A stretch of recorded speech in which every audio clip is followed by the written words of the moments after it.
Sebab saya nak ajak muzakarah kita ini, pengajian kita ini, pengajian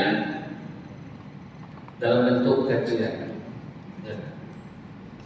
Dia kalau tuan buat tesis boleh lah. Peluang lagi PhD ini tesis.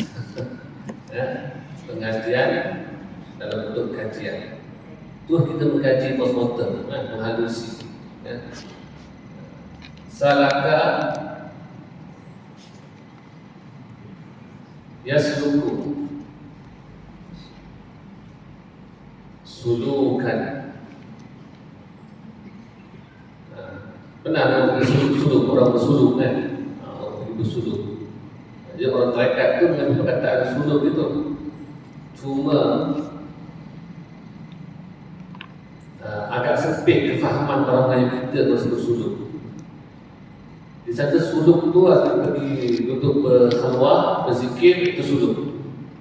Padahal suluk ini apa saja bentuk ibadat yang nak menuju pada Allah, suluk namanya.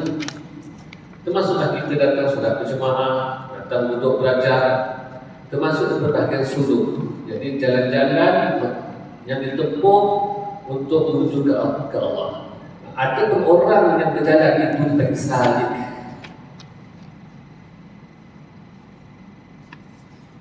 Salik, orang yang berjalan. Sebab itu di situ notanya saya tulis salik, perjalanan salik. Jadi perjalanan orang yang berjalan. Jalan ke mana? Dan apa yang berjalan? Roh, bukan jasad. Roh yang berjalan mencari Allah, menuju ke Allah. Bukan jasadnya, juga mencari jasad, mencari roh. Roh yang mendaki Allah, yang berjalan menuju Allah. Adapun murid di perkataan arada,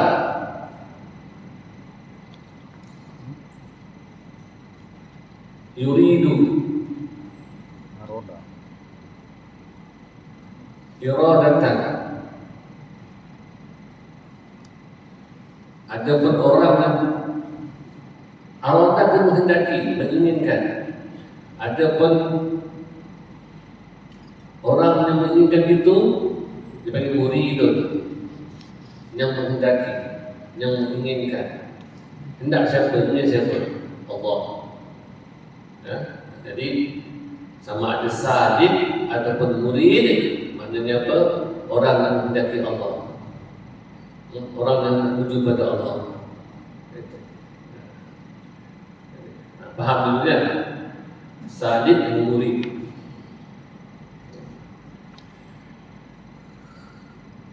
Baik, perjalanan salik murid dalam mencapai hakikat tauhid. Bagi mencapai hakikat tauhid. Tauhid itu perkara apa? Kita bersemuatu mana ni kan? Wahada, yuwahidu, tauhidan. Orang yang bertauhid itu memuwahid.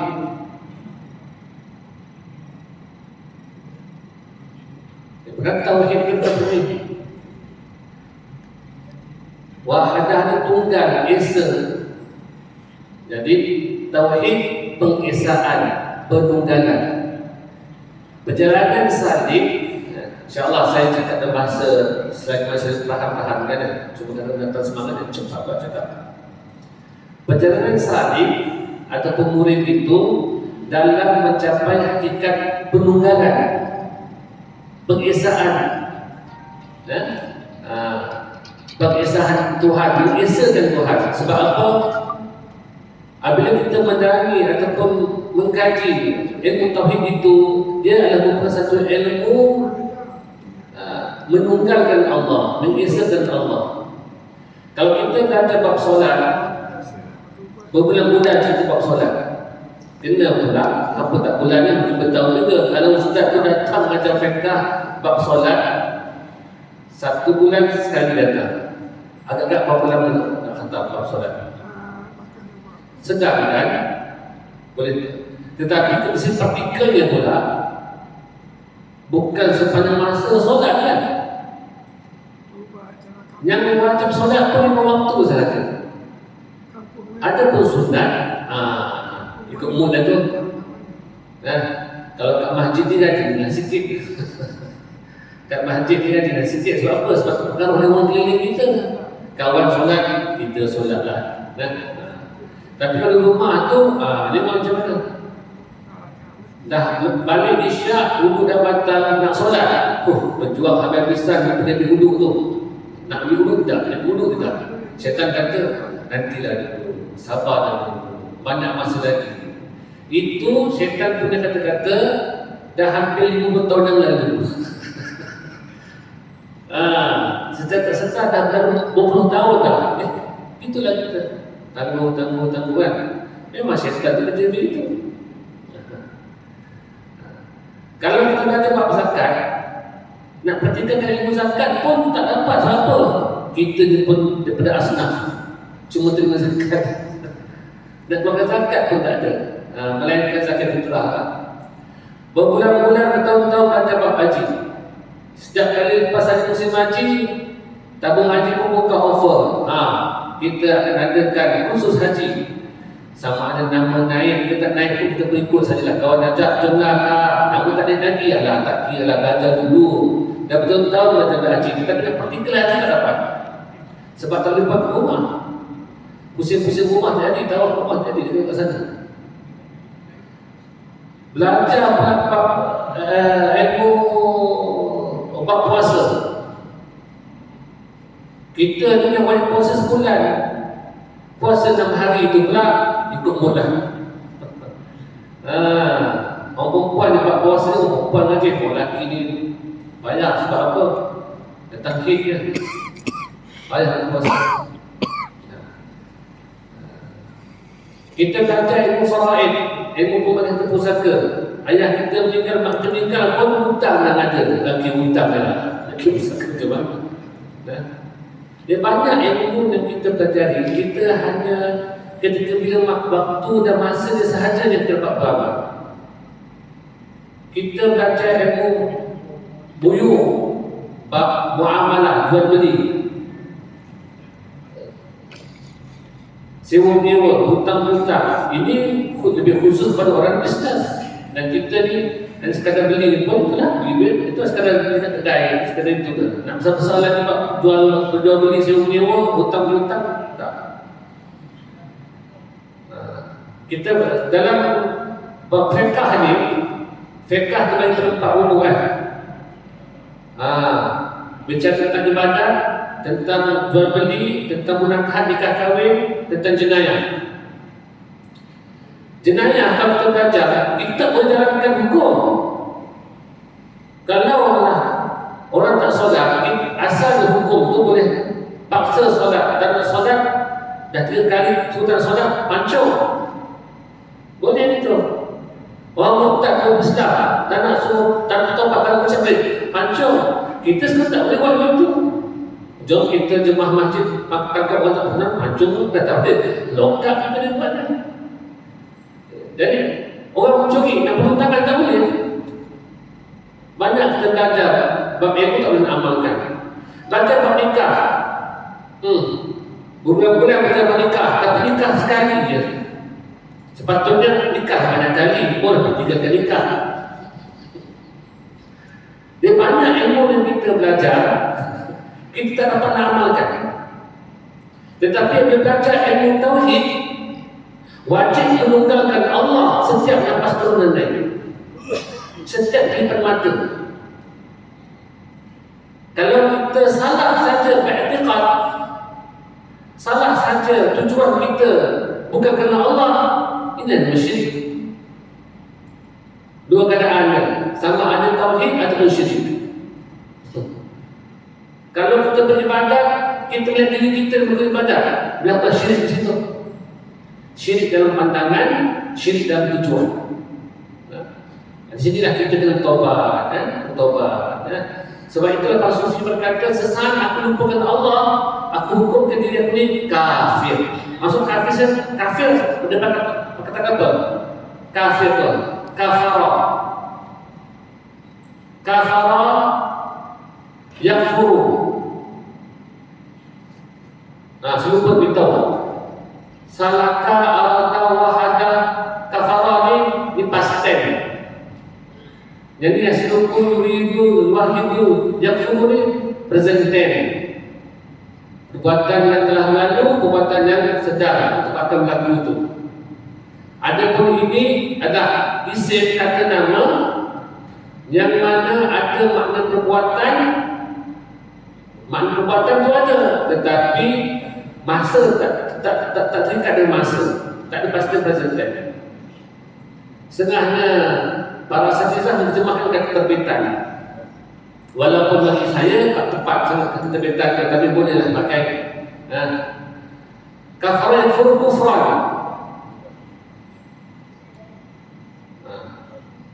Adapun kafirun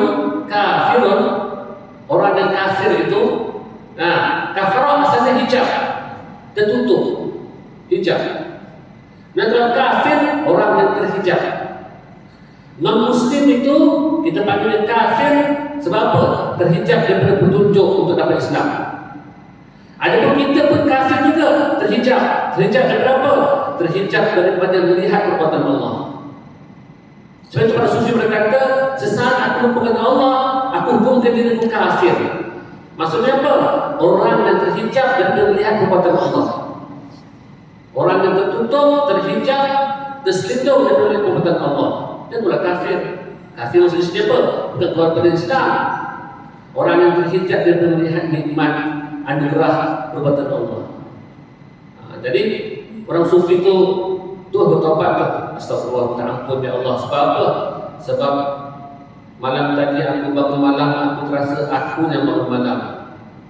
Tidak asyik melihat Allah yang bangun kita, tapi asyik melihat diri kita yang bangun malam. Nampak kan? Jadi saya tahu kalau orang setengah-setengah orang bicara di YouTube tu macam lepat, tempe, kentang di YouTube tu takkan cerita bab ni. Tapi saya nak jadikan pengajian ini sebuah kajian. Memang memahami dia dengan betul-betul belajar pengajian untuk kajian. Sebenarnya nak tolak tentang hakikat tak boleh. Sebab dia memang sebut dalam Quran. Nak tolak syariat tak boleh. Sebab memang dalam Quran. Itu kena bersepadukan syariat dan hakikat, zahir dan batin, fiqh dan tasawuf. Tak boleh ceraikan sama sekali. Memang kita tahu semuanya Allah, semua perbuatan Allah, semua kehendak Allah. Dalilnya apa? Qul, katakan Muhammad, kullum min indillah. Surah An-Nisa ayat 78. Katakanlah Muhammad, semua itu, semua perkara sama ada dalam bentuk positif ataupun negatif, min indillah, daripada Allah. Semua sehat sakit, untung rugi, taat ingkar, Islam kafir, semua daripada Allah. Dan menepati juga tentang hadis Nabi mengatakan rukun iman yang ke-6, an tu'mina billah wa malaikatihi wa kutubihi wa rusulihi wal yawmil akhir. Faqul an tu'minu billah bil qadri khairihi wa syarrihi min Allah. Beriman kepada ketentuan takdir Allah, baik buruk daripada Allah. Tetapi surah yang sama juga, surah yang sama menyusul selepas itu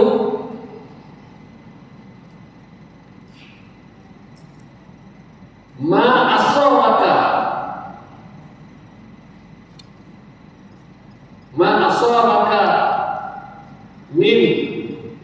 hasanatin faminallah wa ma asabaka min sayyi'atin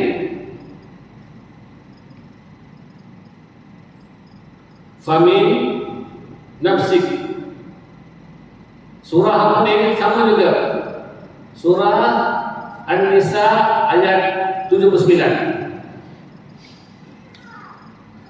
Apa-apa yang menimpa kamu daripada kebaikan itu, faminallah, itu daripada Allah.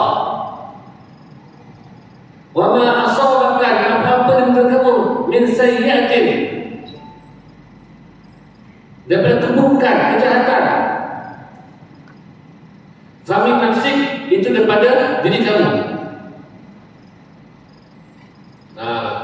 Nampak macam ada kontra sini, ada perselisihan ayatnya. Satu mengatakan setiap apa pun daripada Allah, baik pun daripada Allah. Tapi ayat ini pula kata baik daripada Allah, buruk daripada kamu. Macam kontra sini. Maka sekarang kita jernihkan kefahaman kita. Apa dia? Ini menceritakan secara hakikat. Ayat ini, ayat 78 ini, ayat 79 menceritakan tentang syariat. Menceritakan tentang syariat. Jadi hakikat itu letak kat mana? Di hati. Syariat itu letak kat mana? Di lidah. Tak lidah. Baik datang daripada Allah, buruk daripada kelemahan diri sendiri. Mengaku salah. Kenapa? Menjaga adab dengan Allah. Jelas. Kita kata baik datang daripada Allah, itu hakikatnya. Buruk daripada diri sendiri ini beradab hamba dengan Tuhannya. Secara hakikatnya buruk daripada Allah. Mana dalilnya? Kul, katakan Muhammad, kullu min indillah, sesuatu daripada Allah. Katakan. Itu etikat kita sini, letak sini. Ada lidah tetap mengatakan buruk daripada aku. Jangan pergi pada Allah. Jangan tuduh Allah. Sebab apa? Menjaga adab. Adab hamba dengan Tuhan. Baik. Jadi para sufi itu ahlullah, kekasih Allah. Mereka cukup menjaga hati itu supaya ditujukan kepada Allah sahaja. Kita solat,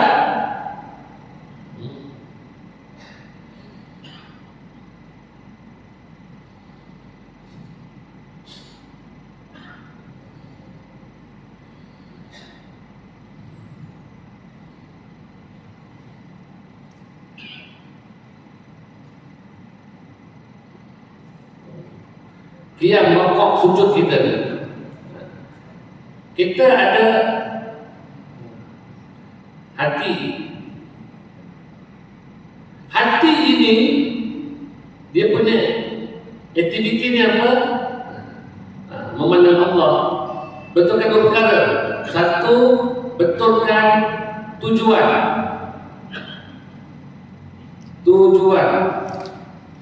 Kedua, betulkan pandangan.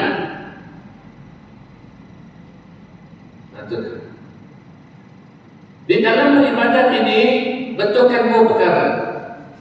Pertama, betulkan tujuan. Tujuannya hanya untuk Allah saja.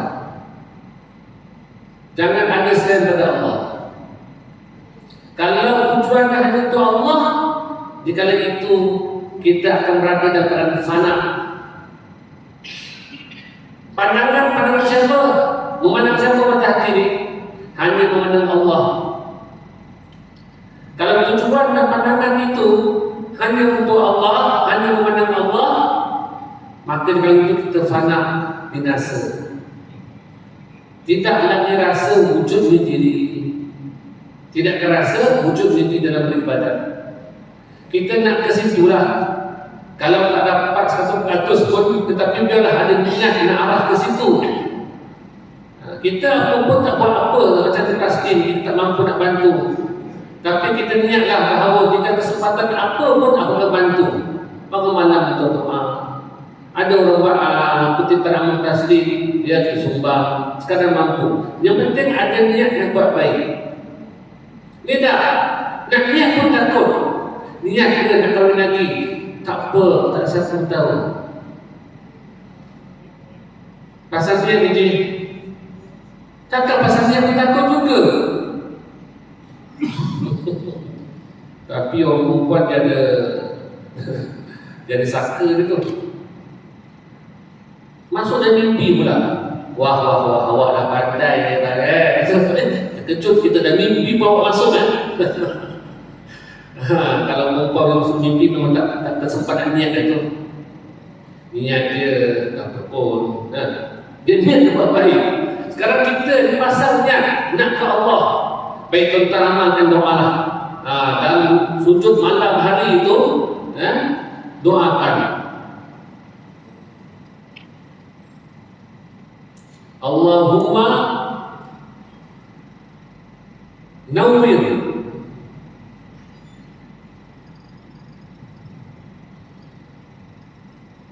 qulubana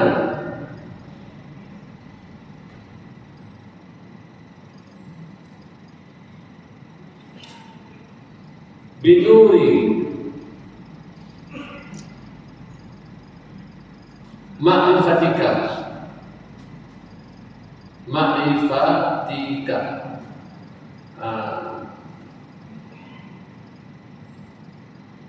mintalah, mesti ada usaha. Doa.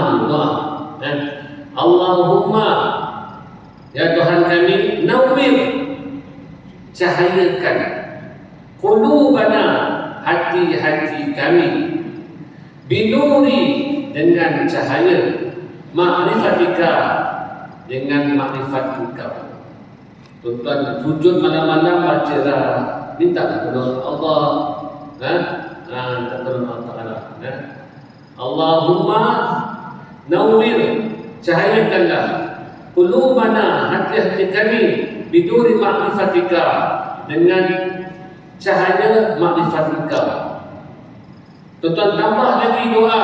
Dengan doa ini doa bukan doa Nabi ni, ini doa ulama lah. Tambah dengan doa Nabi, ya muqallibal qulub, disebut dalam hadis.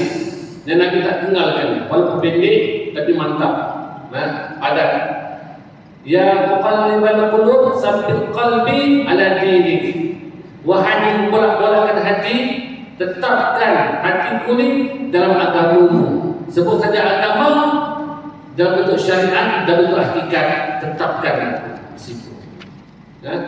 Tambah lagi doa, Allahumma, ini sahabat dapat doanya sampai mati tak pernah tinggal. Allahumma a'inni ala zikrika wa syukrika wa husni ibadatik. Ini selalu imam baca. Ya Allah, bantulah aku dalam mengingatimu dan bersyukur pada nikmatmu dan memperbaikan amal-amalanku. Baca kan? Pertigalah tak ada masa duk cantik, duk rakam, duk snap. Tak ada. Malam ni start. Malam dah tuan-tuan mulakan. Zuhur dan asar nanti pas dari sunnah pun tuan baca. Tak ada masalah. Kita ada hukum panjang, hukum pendek dalam solat. Hukum panjang itu qiyam, gila. Hukum pendek dua saja. Iktidal dengan duduk atau sujud, itu hukum pendek. Dan semua hukum panjang. Nanti waktu sujud nanti dia ada hukum panjang. Maka tuan-tuan sujud lama-lama.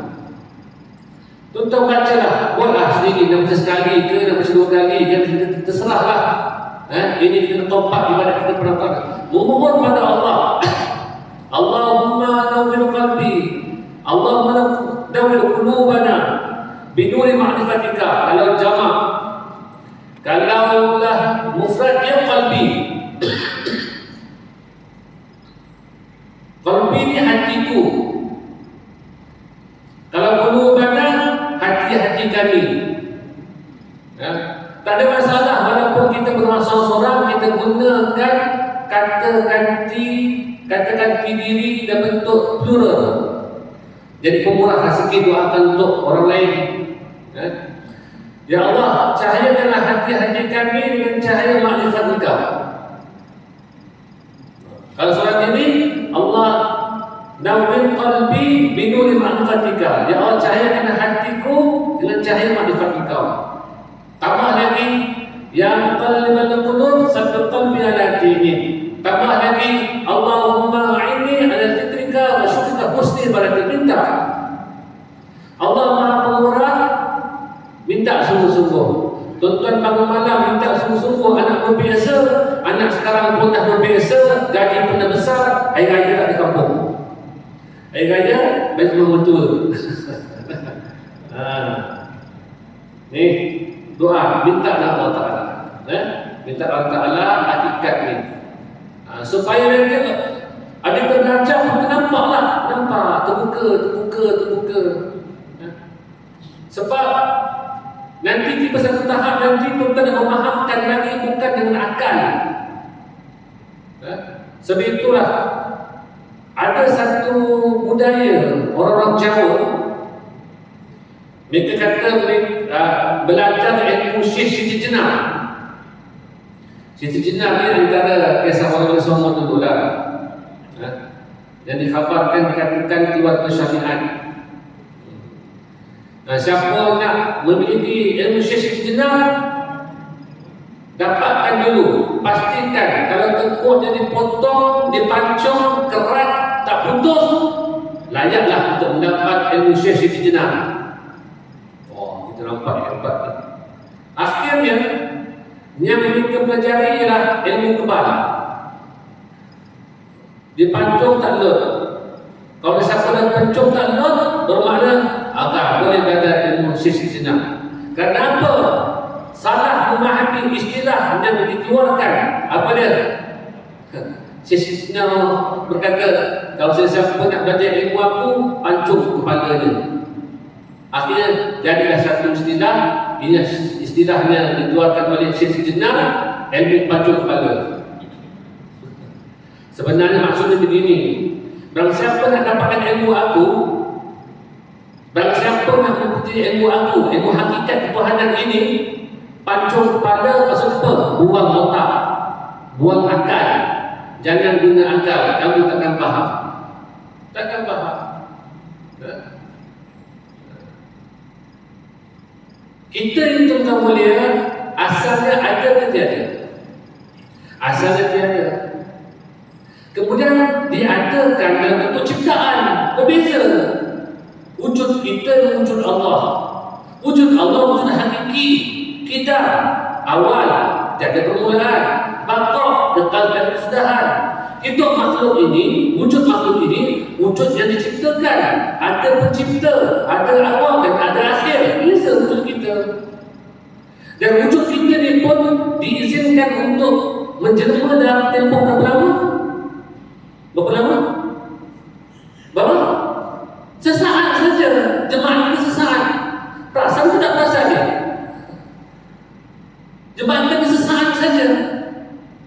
Sesaat yang telah berlalu sudah tiada. Sesaat yang dinantikan belum tentu ada. Sesaat jemaah hilang. Sebab itu kita berubah kan? Berubah. Kalau kita pegang pipi cucu kita, lembut. Pegang pipi kita pula kasar. Dulu lembut juga. Tapi tak perasan, tak pernah merasa pipi sendiri. Dah lupa dah. Sebab kita berubah. Penduduk syurga, ahli syurga, usia dia 70-an saja. Strong, muda terus. Itu 70 kuasa kuda.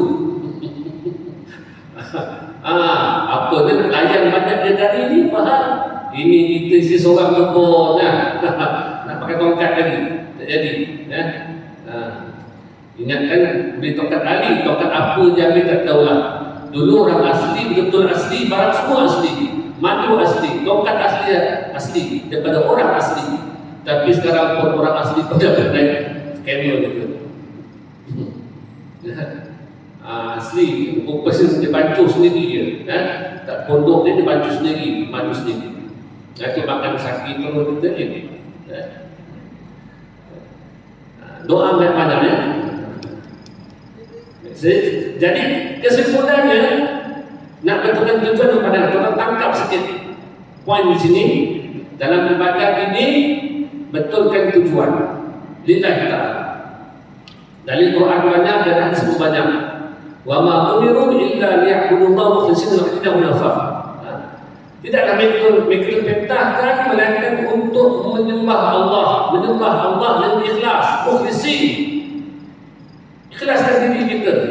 Kalau ikhlaskan diri jernih ini, tidak berabuk sikit pun. Murni untuk Allah, selesai. Untuk syurga pun bukan, untuk pahala pun bukan. Saya nak ajak supaya kita upgrade kefahaman kita, ya. Kefahaman agar matang, bertambah matang kita ke rohani kita. Tidak lagi seperti anak-anak kecil dapat jajan pun nak buat kerja. Dia kata 7 kali ganda pun kita langkah ke masjid. Ya, tak apalah, dulu memang itu kita lemah. Ada lemah ni perlukan satu sokongan, motivasi untuk mengarah kepada amalan. Tetapi setelah dewasa ni, janganlah lemah terus. Tapi beramallah akan rasa cinta. Beramal akan rasa cinta. Orang kalau mencintai, dia akan sanggup berkorban. Orang mencintai sanggup berkorban. Tetapi kalau orang tidak mencintai, dia ada kepentingan, tiba satu masa nanti dia akan tinggalkan. Jadi kita beramallah solat duha sampai nanti kita amal solat duha, sama ada kaya atau tidak. Ini dah tension dah 5 tahun dah setiap hari solat duha, tak kaya. Duha betul kita solat duha. Kena pula dalam YouTube orang dalam grup tu solat duha ini bukan sunnah Nabi. Solat duha mengenai hadis tentang solat duha dia dapat hadis dhaif. Dengar begitu terus tinggal duha. Itu bermakna dia bukan buat kerana cinta, tetapi dia buat kerana ada satu kepentingan. Macam kita lah, kalau kepentingan datang ke masjid, kita akan datang. Setelah bersolat AGN, datang ke jawatan, kita datang pula. Dulu datang kerana apa datang dulu datang kerana apa dulu Masya Allah datang terus tu. Tapi sejak dah tak jadi AJK ni tak datang pula. Selang 5 tahun akan datang buat usaha AJN, jadi AJK datang pula. Jadi ada kepentingan di situ. Ada unsur-unsur kerana orang lain. Ibadat seperti ini memenangkan. Tidak ada apa bisa Allah Ta'ala. Sebab tu Allah berfirman dalam Quran, "Qadimna ma 'amilu min 'amalin faj'alnahu mansura." Kami periksa amalan mereka itu, kami jadikan dia bagaikan debu dan berhumuran. Tak ada apa. Tenanglah, 40 tahun beramal, 40 tahun beramal, tidak ada apa yang Allah Ta'ala. Yang mana hari ini tuan-tuan tak dapat banyak ingat pun tak apa, tapi ingatnya dia. Saya dapat siap mereka dah. Dalam ibadat kan betulkan tujuan. Tujuannya lillahi ta'ala. Itulah yang kita ikrarkan, mengaku kita kepada Allah. Allahu akbar kabira walhamdulillah katsira subhanallah wa asila wajjahtu wajhiya lilladzi faras samawati wal ardh inna salati wa nusuki wa mahyaya wa mamati lillahi rabbil alamin. Kalau tuan-tuan salat zuhur kan apa macam mana? Usalli fardhuhri arba rakaat adaan mahmuman lillahi ta'ala. Nanti asar pun lillahi ta'ala. Maghrib isya subuh pun lillahi ta'ala. Kena pula malam Jumaat tuan-tuan pun belayar. Nak mandi lillahi ta'ala pun. Nawaitu rafa'al akbar lillahi ta'ala. Lillahi ta'ala, memang lillahi ta'ala. Hatta nak tikar pun lillahi ta'ala. Malam ni bertikar lillahi ta'ala. Bukan sama-sama nafsu, tidak. Semua hanya untuk Allah. Tentang pahala itu urusan Allah, tak perlu masuk campur. Sebab kita hamba, kita hanya menerima saja. Kalau Allah beri, dia solat. Kalau tak beri, macam mana? Nak beramal tidak? Beramal juga. Ya. Ini yang di depan saya ni dah sedang ikut beramal Ustaz. Tapi kalau baru pertama kali dengar ada, memang tak beramal lah. Beramal tak ada syurga, tak ada pahala. Malah beramal. Begitu lah kita kata. Kalau pendahuluan tak dapat, nak kantung bendera tak? Budak-budak tu, mana? Mana? Duit bergula mana bergulanya? Ada. Ini nanti duit askar pula. Boleh duit askar pula. Barulah panjang tu dia tu. Nah, itu semua kepentingan tu. Tapi datang ke rumah Allah lillahi ta'ala. Betul kan tujuan? Bagaimana? Lillahi ta'ala. Menyumbang lillahi ta'ala. Bersedekah lillahi ta'ala. Bantu plastik doa lillahi ta'ala. Semua lillahi ta'ala. Dan pandangan wajah tu wajhil ladzi farsabat ku hadap wajah mana? Wajah hati ini kepada Fatir pencipta langit dan bumi. Tuju pada Allah saja. Jangan melihat diri kita. Lihat bahawa kita sedang diperlakukan Allah. Diperlakukan Allah. Terus apabila kita melihat Allah memperlakukan kita, anugerahkan kita dengan ibadat ini, dia secara otomatik akan bertunaskan rasa syukur. Dia keluar sendiri. Wah, dalam diri dia lemah, dhaif, jahil, tiba-tiba dia lihat dalam masjid tengah rokok sujud, terus rasa syukur, bersyukur. Tapi ingat, ketika mana rasa bersyukur, lihat juga, syukur itu pun anugerah Allah. Kita tengah sujud, anugerah Allah. Nampak itu anugerah Allah. Timbul rasa syukur. Timbul rasa syukur itu pun anugerah Allah dan kedua. Jadi melihat kepada anugerah itu satu anugerah. Ya? Melihat kepada anugerah itu satu anugerah. Merasai ini, solat ini adalah anugerah Allah. Merasa itu pun satu anugerah kita. Itulah dia. Akhirnya kita ada tak sebenarnya? Tak ada. Kita hanya terpegun dengan Allah sahaja. Itulah hakikat orang yang bertauhid menyembah Allah Ta'ala. Tidak ada lagi kesempatan untuk ranjau-ranjau duri syirik pada Allah untuk keluar dari diri kita. Ria, wujud, tak tahu semua tak ada. Kita hanya terpegun dengan Allah sahaja. Itu mau cerita tentang bab salib itu tajuk dia hari ni. Sebab tajuk betul-betul mulia. Sebab perut pelapal betul. Dan akan datang kita masuk ke bawah. Contoh tanda lah Tanda cuba-cuba memahami tentang gambar tercah yang saya buat ini. Iaitu susuli dalam tauhid, definisi tauhid, istilah tauhid berbahasa berasal dari perkataan wahada yang bermaksud menyatukan sesuatu.